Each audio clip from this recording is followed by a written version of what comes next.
Hey guys, Luke and Marigold here coming to you with our midweek devotional. I don't know if you resonate with this at all, but life is messy. It was messy before the coronavirus. It's even messier afterwards. I'm at home by myself now trying to watch a daughter who doesn't really want to take her nap, do we? We'll do like half an hour. I mean, she needs an hour and a half, so that's not nearly enough. And we got a dog somewhere on here barking too. So life gets to be a little bit crazy and a little bit out of control. And I think that's why I'm finding personally some really good comfort in this Holy Week. On Thursday of Holy Week, we celebrate Maundy Thursday.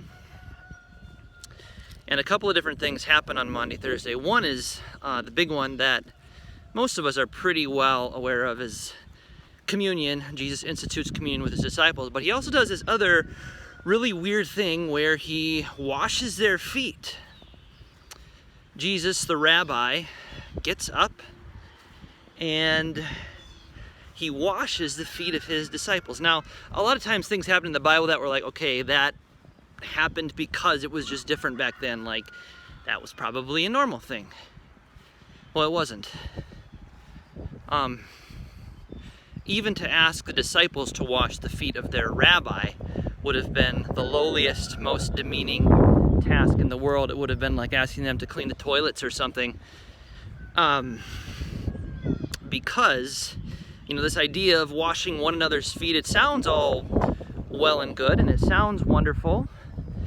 But back then, they didn't have Nikes. They were walking around in sandals, and they were getting dust on there. Oh, do you want to get down? Okay. On their feet wherever they went, and this would build up, and so the feet were just really, really it was a dirty endeavor, and it was reserved for just the lowliest of the servants, of the slaves.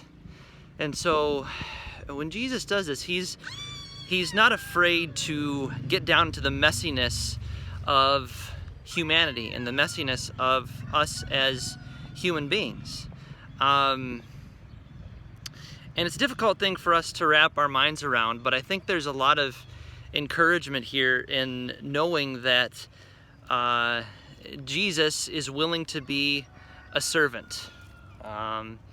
Jesus was willing to go to the greatest of lengths, even to debase himself by dying for us on the cross.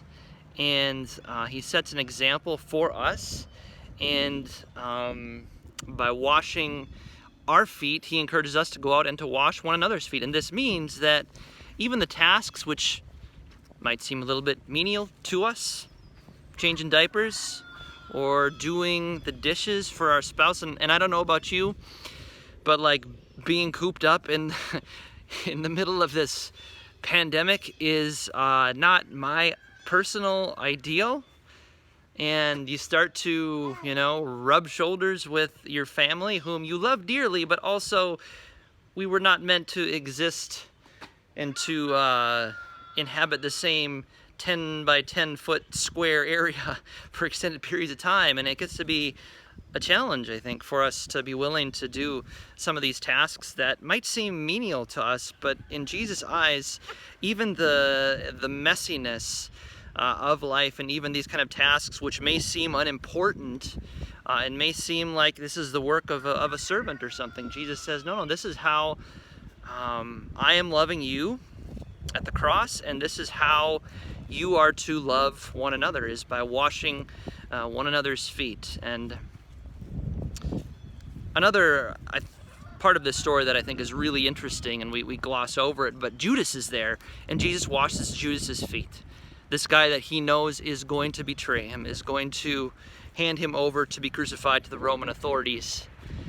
And yet, even Judas is not too bad and too terrible and too big of a sinner to have his feet washed by Jesus. And so in the same way, Jesus calls us to minister to people from all walks of life. And there is no one too low, there is no one too far from God's grace, and for him to be willing to minister to us in that way when we were the lowest and the lost, the least. Honey, you need to come here. You need to come here. It's kind of wet out here. Oh, we have some goats next door, and she likes to wander around and see the goats. What was I saying exactly? Can you remember? Can you take us home?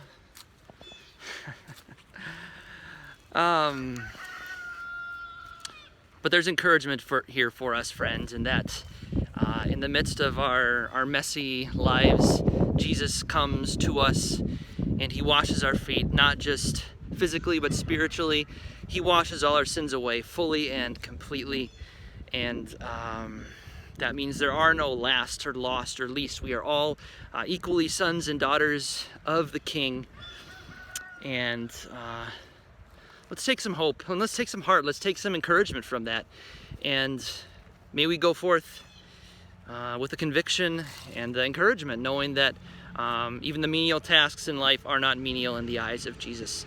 Blessings on your week, church, and I look forward to worshiping together with you very soon.